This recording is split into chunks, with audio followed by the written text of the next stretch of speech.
All of those Great Toshaos Falls, who have 15 been million, re-elected, Ururu, 24 million, Parapeak. and the new ones. As the President said, on your shoulders is an enormous responsibility for the development of your communities for the next several years. And you can rest assured that the PPP civic government will be by your side in that journey.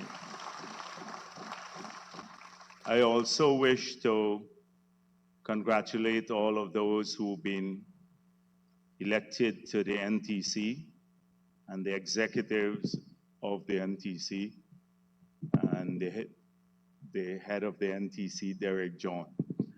I guess his re-election is a testimony to the work they have done in collaboration with the government to advance the interests of the indigenous people. Now, yesterday, you had the opportunity to listen to the president. And many people may wonder why he traced the journey from 1992 to now. In fact, from pre-1992 to today. But often we need to do that. We all need to have a historical perspective of development if we're going to continue to build on past achievements.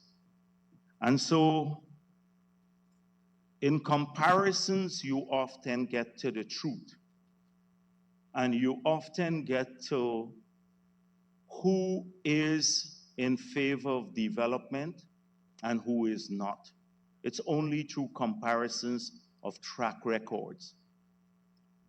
And that is why I think he focused a lot on the challenges to us in government in this journey too. Because it's not a vacuum that we're speaking about. We live in a country with real challenges. And the journey has been a difficult one.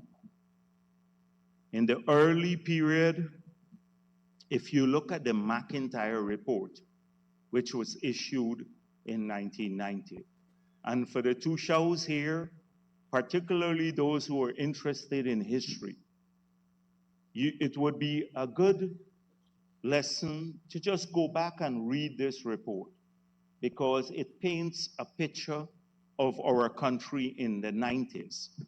McIntyre was the head of CARICOM, and the Commonwealth Secretariat asked him to come to Guyana in 1990s to check the situation and to do a report on Guyana. And he did a report, and he said in that report that Guyana was poorer than Haiti. Haiti is the poorest country in the hemisphere. And Guyana in the 90s was poorer than Haiti. Just read for yourselves. It's important to understand that. Today, we've come through a very difficult period. Today, we are one of the leading economies in this hemisphere, the fastest growing economy in the world. And we managed to, even before we found oil, to transform Guyana from the poorest country in the hemisphere to a middle-income country as classified by the United Nations and the World Bank. This didn't happen by chance. This did not happen by chance. So in the challenges that we had are laid out in 4 documents that we developed in this historic journey to change our country, led by the People's Progressive Party. First of all, the National Development Strategy, and I hope that you have a chance to look at it too. It's a huge document. It's 6 volumes of reports, huge, this much. But it's good to have a chance to look at it. We did that in the 1990s, and we laid out the challenges that we had to fix in the 1990s when we took office. And the first challenge was to restore our country to economic viability. Because when you start a country, you take over a country like a family, and you have to borrow to pay your debts. Because at that time, based on Carl Greenidge was the Minister of Finance. Because I see in the newspapers today, they said, oh, they want to fact check what we said, what we're saying here, the opposition. Well, that's the reason I'm giving you every document so you can fact check for yourself. Carl Greenidge was the Minister of Finance, and he signed an affidavit in the green mining construction arbitration. And he pointed out that 153% of revenue was going to service external debt. If you have to start a family, imagine in your village as Toshaos, every cent you get, collect in taxes or revenue or whatever, not adequate to pay the debts. You have to borrow to pay debt. What kind of country or family you would have? And that's our starting point. Today, before oil, we brought that figure down from 153% of revenue to 10% of revenue. Because we paid back over $2 billion of debt that was taken in by the APNU government and not spent because the economy had collapsed by the 90s. Over $2 billion we paid back. We got another maybe $3 billion written off through our negotiations, and we grew the revenue base of the country. So we restored our country to solvency, economic viability. And that is why today we can spend more back in our communities because we don't have to utilize so much of our money on paying back unsustainable debt. But it took us a long period. In the first years of the PPP government, we were struggling. It's just like a poor village or a poor family. And we struggled through all of that to restore viability to the country. The second document we did outlining our plans for the future was called the Poverty Reduction Strategy. The first was the National Development Strategy. The third was the Competitiveness Strategy. And then the fourth one in 2009 was the Low Carbon Development Strategy. So you can see the journey. You can see it in writing. Unlike any other political party in this country, they don't have any document about their vision, and more so about how indigenous people fit into that vision. APNU had the stewardship of this country for nearly 30 years. They don't have that, a single document. And until now, they had another 5 years from 2015 to 2020. And again, you know what the history of that looked like.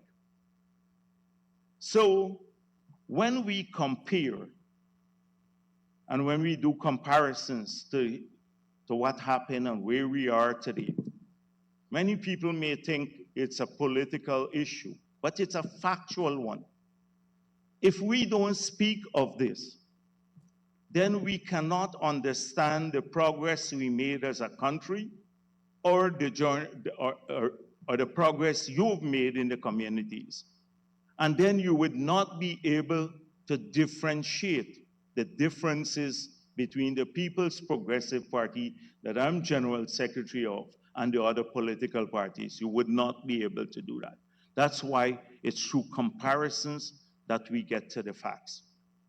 And we are a trustworthy party. Every time we say we make a promise, we fulfill it. You look at it. Look at our manifesto in 2020. We promised to restore the children's grant that APNU had taken away. The $10,000, we promised to increase it, not just restore it, but increase it to $50,000. We are already on that, the way there.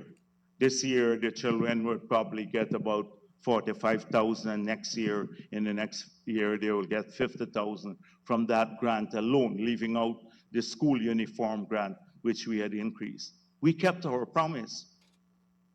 We promised in 2020 to double old age pension. It was $20,500 in 2020. We said in the 5 years, we will double it. This year, it's $36,000 per month. Next year, it will go to $41,000 a month. We'll double it. That is, you know how much by doubling it, it's going to cost the Treasury? Over $20 billion more per year, because we have about 74,000 pensioners. And the children's grant will cost us over $10 billion per year. That was $10 billion more going to the families and the children of this country than they had in 2020 when APNU left office.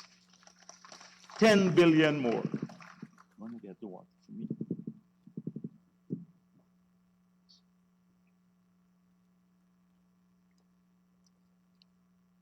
We fulfill that promise. We promised to restart the Amerindian land titling program and to expand back the communities that are eligible for land title. Now you know the history. The president spoke to you about that. Under the LCDS funds, we left over $10 million and $10 million US and an active Amerindian land title program unit. APNU shut it down. Shut it down. I saw Laura George from the APA saying, APNU started the land titling program. And when we gave an interview in the Starbuck News, and when we confronted it, then she said the newspapers misquoted her. But it was Granger who dismantled it. He didn't start it. They dismantled it. We've resumed that. We've rehired, you heard about the CSOs that were fired. The CSOs used to earn about $700 million per year. You had just under 2,000 of them earning $30,000 a month. APNU terminated them. We've rehired now 2,759 CSOs. We promised to restore the jobs to them. We did it. But we also, in the hinterland communities, we hired another 2,569 part-time workers. So now you have 5,328 persons who are not working, didn't have a job in the four regions 1, 7, 8, and 9, who now have a job. And when you calculate how much they earn per year, it's $2.23 billion. Because if you take, on average, if you take the 40,000 per month and the 30,000 per month, and you multiply it by this number, it works out to $2.23 billion a year that goes into the stipends for these people, 5,000 Amerindians who never had a job in 2020, who are now working and earning this for themselves. That is what we promised to do, and we did it, and we did even more than we promised. We promised to remove all the taxes on hinterland travel that APNU had imposed, a 14% VAT on machinery and equipment for mining and for agriculture, on basic items like basic food, baby milk and all of that. We did it. It cost $40 billion. I don't want to go down the list because it's important that you understand that trustworthiness is the way that you judge political parties. Because what will happen, that if we don't know that history, we would constantly fall for the lies and the promises that are made that people have no intention to fulfill. And next year would be political season.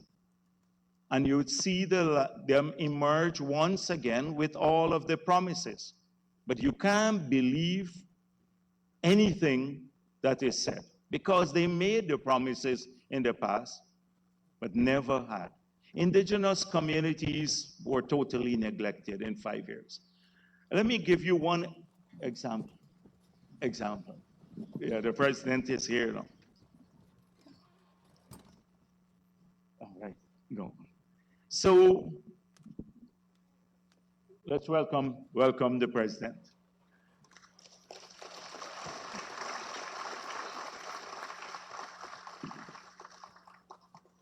We're doing the comparisons. Mr. President, what I was saying, I heard you. You heard me, okay. I was talking about why it was necessary for you to do that comparison, because I see in some quarters in the media, they're not very happy with it, the hostile forces against us. But the comparisons are vital. Again, if we're building several secondary schools, the secondary school at Quebana cost us maybe $2 billion. It's over $10 billion in school what we're building, but just one secondary school, say at Quebana, $2 billion it's going to cost. The annual capital budget under APNU for all the Amerindian communities, the 4 regions, was less than $2 billion. The total capital budget for all of these regions annually was less than $2 billion. One school alone is more than their entire allocation for a year for all capital projects in their region.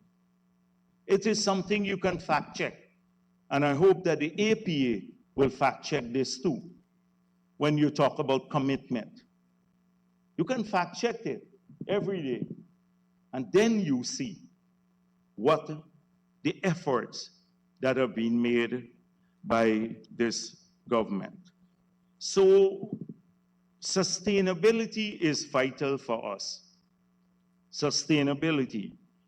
And if you look at all the metrics that the president indicated yesterday on healthcare, on scholarships, on development, on indigenous people's rights, you will see, and cultural growth, you will see that in every single metric where you measure development, that the PPP has invested in these communities to ensure that they grow. And on the other hand, that under those same metrics, if you examine it on the APNU period, it will paint a picture and tell a story of neglect and discrimination. And we can, in the interactive sessions, we will develop this a bit more. So today I want to talk a bit about some of the things, get into the details of the LCDS, and take you again through that journey so that you understand how far we have come And the money that you're getting here now, where it originated from, and the hard work that went into securing those resources. It would be important for you to know also who are the people who tried to block the resources. So the president announced yesterday that instead of the $2.7 billion for the first year under the first tranche of the $750 million that we will receive over the 10 years, $750 million US dollars from the sale of 30%, only 30% of our forest carbon. We still have 70% that are with the government, but the first 30% we sold, you would be eligible for 15% of this over the 10 years. That's 112 million US dollars that will come to the community, 112 million US dollars. So the first 150 million of the 750 was paid to us last year. And you got $22.5 million of that, or 4.7 billion Guyana dollars. This year, we have about 80-something million dollars, the second tranche. And you would have been eligible for 2.7 billion Guyana dollars for this year's distribution. The president graciously agreed to increase this, so we reduce the government's amount that we are going to use for adaptation measures, and a lot of them back into Amerindian communities too. The remaining 85% will be spent all across Guyana, including Amerindian communities, but we decided that 15% will go directly to the villages, and the villages will decide how they spend the money.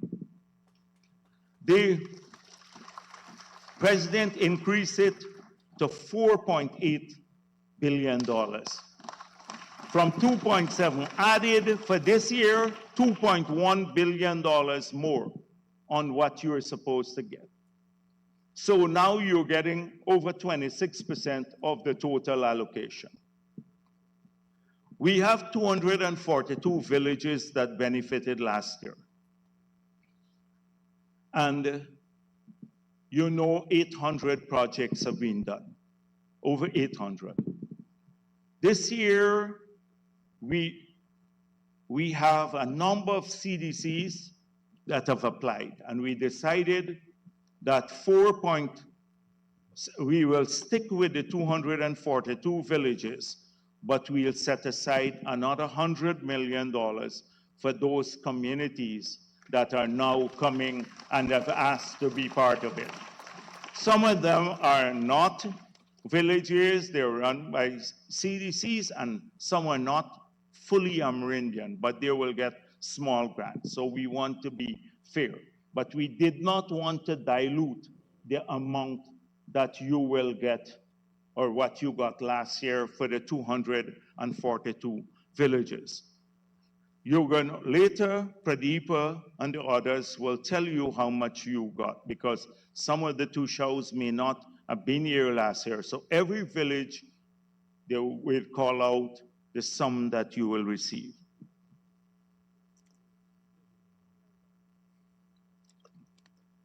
So this is important. Now, what happened in the past? How did we get to this money? In about 2008, 2007, 2008, we decided that we are going to launch a low carbon development strategy. And we started working, and we put together a multi-stakeholders conference that the president chaired, council, we invited all the indigenous organizations, the Amerindian organizations to participate, the NGOs, and we had several ministries, etc. The Amerindian People's Organization refused to participate in the LCDS in 2009. We had massive consultations, we launched it, and then we decided that the forest carbon, we will sell $250 million to Norway. The APA again joined with the opposition in trying to block the funds. On the 24th of March 2011, the opposition elements wrote Norway to say, don't give Guyana the money. That's the first 250 million. Don't give them. APA supported that. What did we use that money for in the first LCDS? We gave about 44 million directly to the communities. We set aside 17.1 million for the creation of hubs and telecommunication linkages in the hinterland. We set aside some money to accelerate the land titling program, but they opposed it. The opposition opposed it, and the APA opposed it. And you can fact check that too. You can fact check this.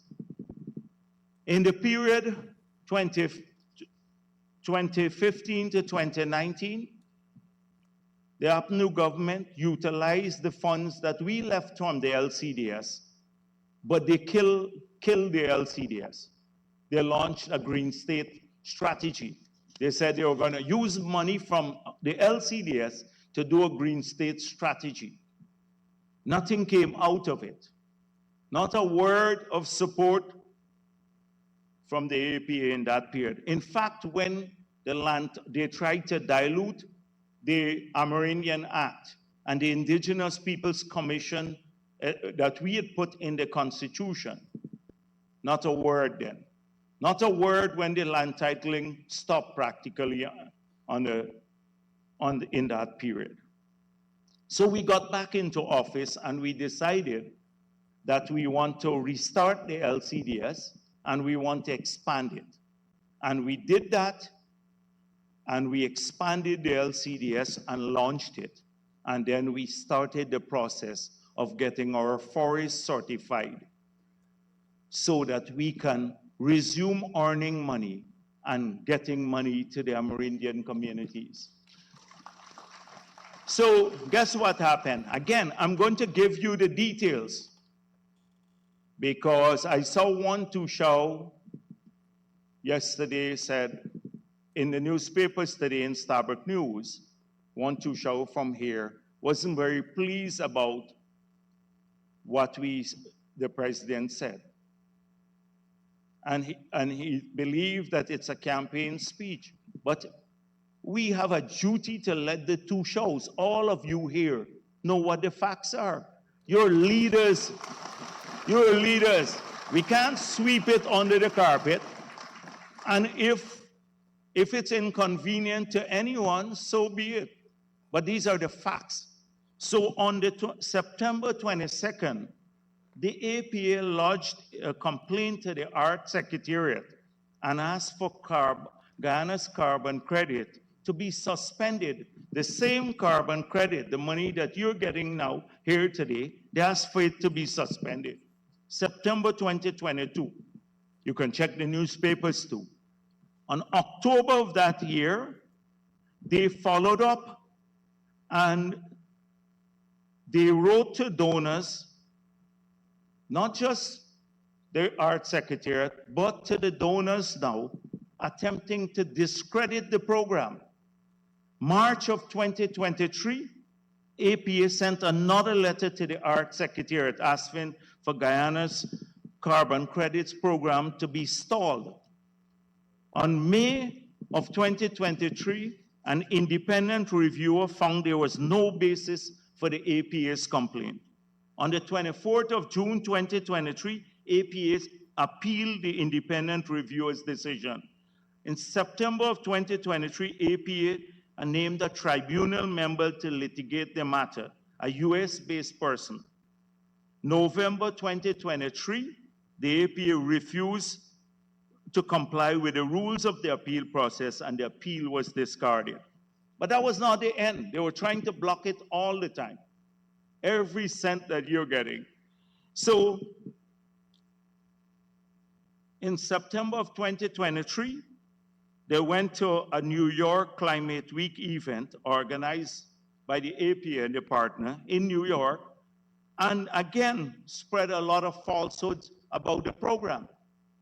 In February of 2024, they went to the Inter-American Commission on Human Rights to misrepresent Guyana's program and state mistruths like the village plans were not working for the villages themselves. This is what they presented at the Inter-American Commission on Human Rights. The village plans that you develop in the communities, that they were not working for the people.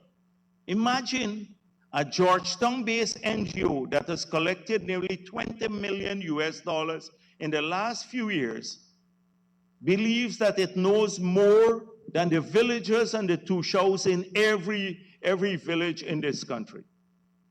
So this, and then up to June of this year, they tried to block it. So they've been telling people, when they came the first time, I said, if you have a better program that can give money to this country, the communities, we will do it. And so today, any Toshao who believes that this program is not serving their people and your community is free to opt out. We give you that chance to opt out because the APA doesn't want you to collect this money. They don't want you to get it. You're free, and that's one thing I wanted to put to the Toshaos here. You're free not to take it. The money could easily go to the villages, reallocated to the villages that want it. Because they don't do a single thing. We work hard to get this and to work with the NTC to move it forward so we can get money to the villages. And look at what is happening. You have the right to determine, you will hear how much money you're getting, and the right to determine how you spend it. They don't bring a cent to the communities, and then they come to undermine it. The next thing is that, and they do this not for the love of community, because we've had to fight. We'd love to work with all the indigenous peoples' organizations. We'd love to work with them. But if you want to be a politician, then that's a different matter. You can join a political party that's your freedom in this country. You can join any political organization. You can be APA and APNU. But when you use the organization for political motive, because they'll try to block development in the community and then blame us, we have to fight for it, because all of our lives we've been fighting to develop these communities. All of our lives we've been fighting to develop the communities. And we're not going to allow anyone to use political motives to block the changes that are taking place in Amerindian communities. We'll fight it every single day. So we didn't say much when the head of the APA resigned to become the deputy leader of APNU list in 2015. Now, another APA leader has resigned to join the AFC. But they're free to do that. But when they use these organizations to go and spread lies about the PPP, then we have a problem with that. Because true, you've seen our heart. Those Toshaos who have worked over the years and the new ones. And sometimes the new ones don't have that perspective of the struggle, how hard the struggle has been to change perceptions of these communities and change development. So they fall easy prey to going to a council. Look, the whole thing about district councils.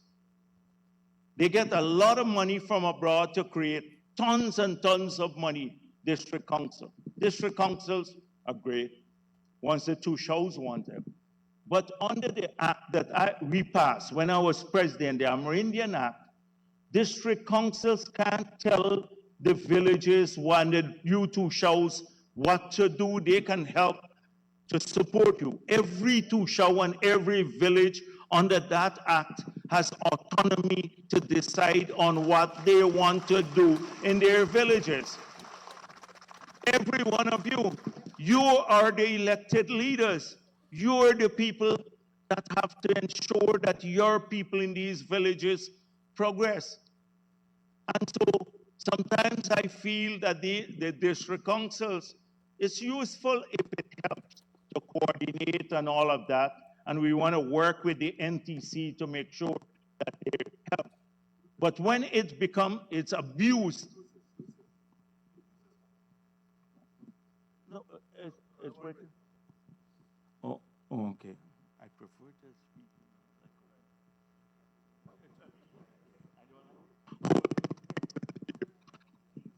So, yeah, so that's fine. Wait. They're restarting. All right. They're restarting there. So you can restart too. Yeah, I can't. No, I'm not starting back. The president gave a long speech yesterday, right? So, no, but it's important that we address this here because many Toshaos call me. I came from Region 1, Maruka Subdistrict, a couple of days ago, and I was in Region 9. And Toshaos are meeting me in the side and saying, we're being told we can't do this and we can't do that. And under the act, read the Amerindian Act, and you look at that act. That was the most advanced act anywhere in this hemisphere, one of the most advanced acts in the world that we passed. In 2006, under PPP government, it dealt with subsurface rights, it dealt with autonomy, it dealt with management of the villages, it established the NTC, your representative body. It was one of the most advanced acts that was passed by a PPP government. And we put in there a role for district councils too, but not to undermine the autonomy of the village leaders and the Toshaos. And so this is a new and tons of money are given from abroad to create organizations or to undermine the development process. Now, we are willing to work with any NGO, including the APA, if they genuinely believe that they want to work on development, if they genuinely want to work on development. But if you're a political party in disguise, we have a duty to point out that. We're not going to shy away from pointing this out. So this is an important point that the LCDS funds here that you're getting now and you will continue to get for the next 8 years. And it's only, remember, 30% of the forest carbon. And every year you will get an allocation that there are people now, the opposition and the APA, who are trying to block this. I gave you the facts of it, which you can easily check. You just read the newspapers too, and you will see all of this. Who is trying to block you from getting this money? Now, in these 2 years alone, you will get over $9 billion. Over $9 billion in these 2 years ago alone. They wouldn't give you a cent, but they will come and hold a conference and tell you what to oppose. They hold conferences all the time and tell people what to oppose. And not a cent that they collect from the 20 million US will go to the villages. They'd hold it on conferences and write papers to say why the LCDS is bad. So I had to deal with that. First of all, because we cannot allow anyone to undermine this. And as I said before, people have a right today to opt in. Any Toshaos here can get up and say, I don't want the money. And then we'll go to the village and ask people, hey, you want the money or not? Because we consult with the people through free prior informed consent that the APA doesn't do. We do the free prior informed consent because you had to do that when you had the village meetings and you had to get people to sign up the minutes, etc. We're practicing free prior informed consent. They don't. They don't get your approval when trying to block this. So it's up. Later we'll come and you see who will opt out when we. Yes. So let me move on to another issue that you will hear a lot. Oh, you're not getting your fair share of oil money. They will come around about that now. So this is money that you will never got because APNO was trying to kill the LCDS. We started it back, we got back, now you're getting money from the LCDS here. So, oh, you're not getting enough of oil money. They tell everybody along the coast here, oh, PPP is not giving you enough of the oil money. So here are the facts too that they can fact check. The first thing is that we have a $1.1 trillion budget this year. The oil money, all of the oil resources in the budget is $300 billion. So it's less than 30% of the whole budget. Oil money is not funding even 50% of the budget. The rest comes from revenue from other sources and some borrowing. That is how the budget is comprised. So when they tell you, oh, you have a ton of oil money, but let's talk a bit about the growth in these communities. We're spending now over $10 billion on roads in the hinterland community. And I'm not talking just about the main roads because that's separate. Like if you come down, I know the road is bad coming now from Lethem to Georgetown because of the weather and stuff. But if you notice along that road, we're building 45 concrete bridges now along the road that when completed, and we're paving part of the road, when completed, will transform the lives of people who live in Region 9. And when we connect Region 8 to 9, will transform their lives because we can get more goods to go in to these areas cheaper, and also the produce in these areas produced there can come into Georgetown. And that's separate. I'm not even talking about that. If you go now to Region 1 and you look at the Mabaruma area, the entire settlement is being done, and we're building the road to go all the way to Wauna, Passos Road to Wauna. We started between Maruka and the internal roads going into Quebana. Billions of dollars. I'm not going to name every region. In Region 9, we finished 4 roads in 4 communities.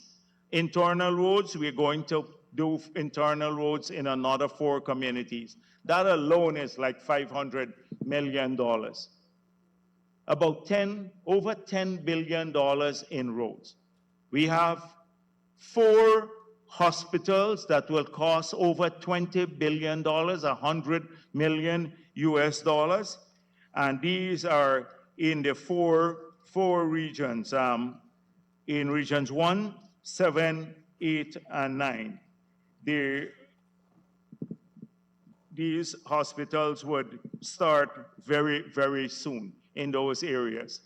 If you look at our spending on almost on any area, I don't want to list this out because in the interactive session, you will see exactly what's happening in these areas. So apart from the funds that you're receiving directly, the infrastructure in the regions that you live in are going to be transformed. Health infrastructure, education infrastructure, we're spending over $2 billion on water, road connectivity, and of course, ICT connectivity that would allow people to have greater access to scholarship programs. So if anything, the hinterland community is benefiting not just from beyond resources that we get from the oil sector, but so too is the rest of Guyana. So don't let anybody tell you that the oil money, you're not getting enough of it. In fact, their plan was yesterday, I think it was mentioned right here, when the president asked what the avaricious word, the greedy word that was mentioned in Parliament.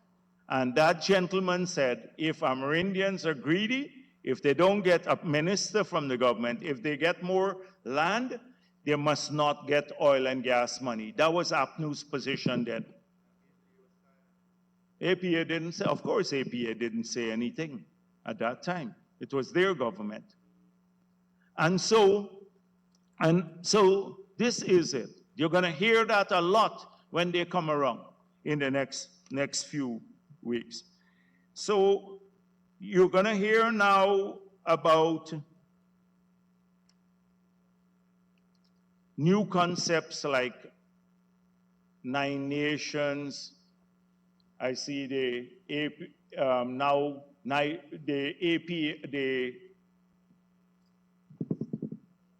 AFC.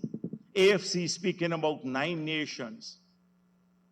So this is a new, when you don't do anything for people, you constantly have to reinvent yourselves. So the PNC became APNU because they wanted to get away from the stigma of stealing elections for 30 years and staying in power. But now that stigma is back with them because in the first 5 years they got into office, they tried to steal the elections. So APNU and AFC. So they want us to forget that past. They want us to forget the neglect of Amerindian people. So now they're coming up with new concepts. Now, we are trying to bring our people together. Amerindians, bringing our people together. As General Secretary of the PPP, we launched a youth, we're doing the youth movement in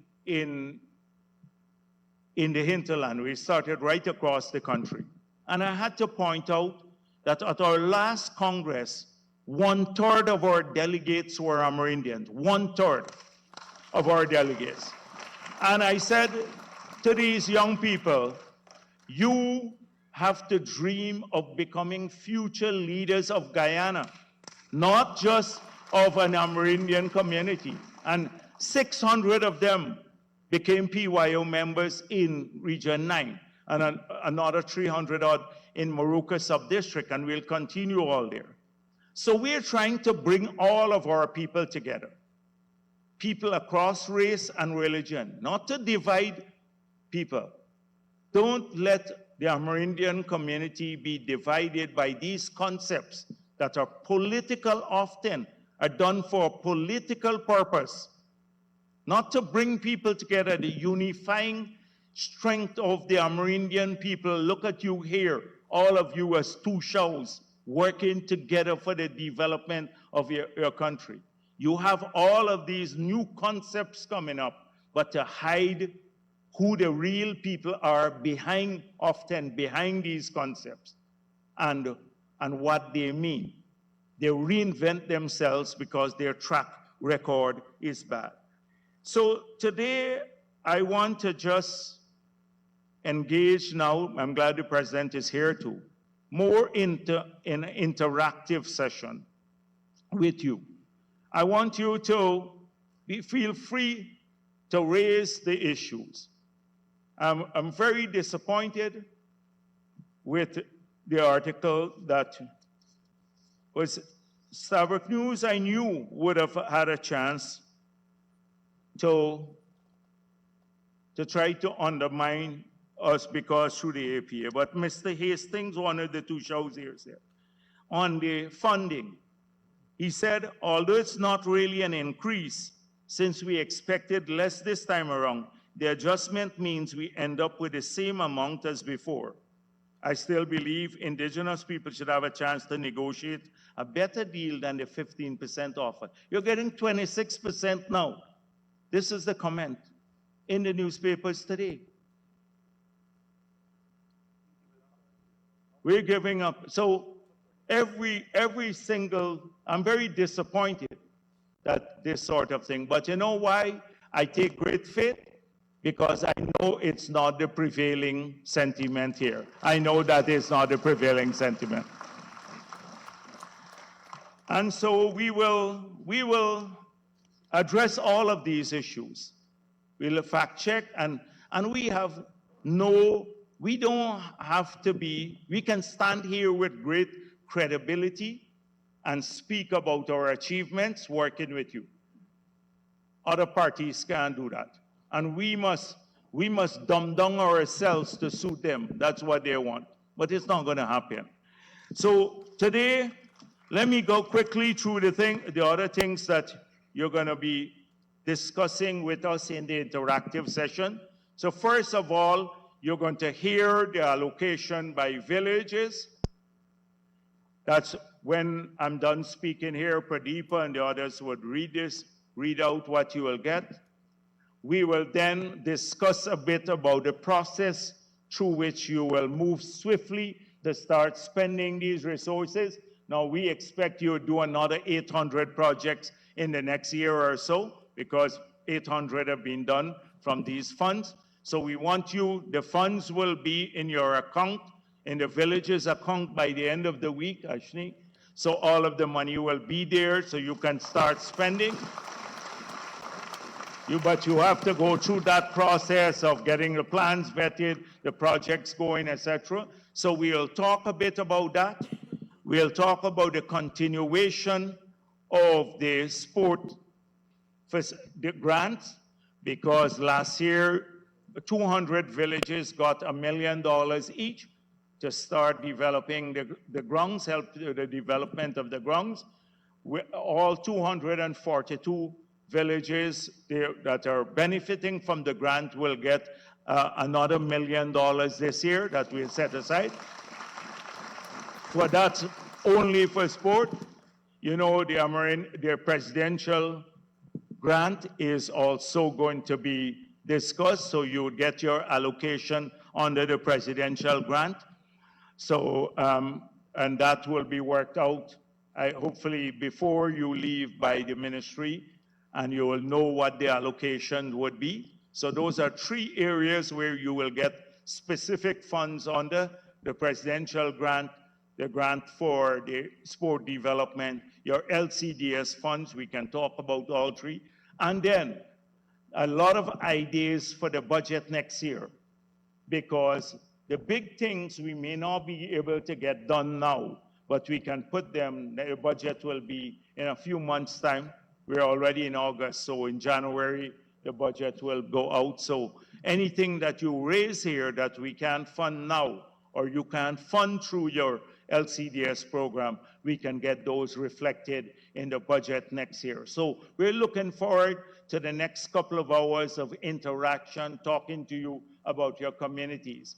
And this is, you know, this is not new. We have done this all the time throughout our presidency. You contrast, talk to a single Toshao who was here in the 5 years under APNU and ask them how the ministers and the president interacted.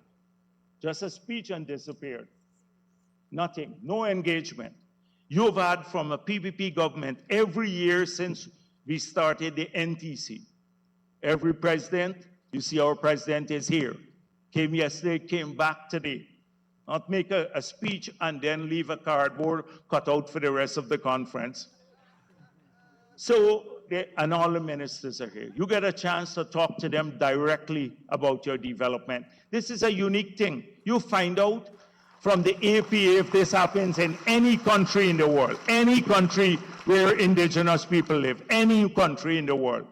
You ask them because of the respect for these villages and then our job about bringing people together, not dividing them, ensuring we are the only multi-ethnic party in this country. Only multi-ethnic, but we are also the largest Amerindian party. So we have a whole few hours of discussion, interaction, and hopefully progress in the next few minutes. So I'm going to end there and then ask Pradeepa to take over now from me so you can start hearing a bit more. Thank you very much.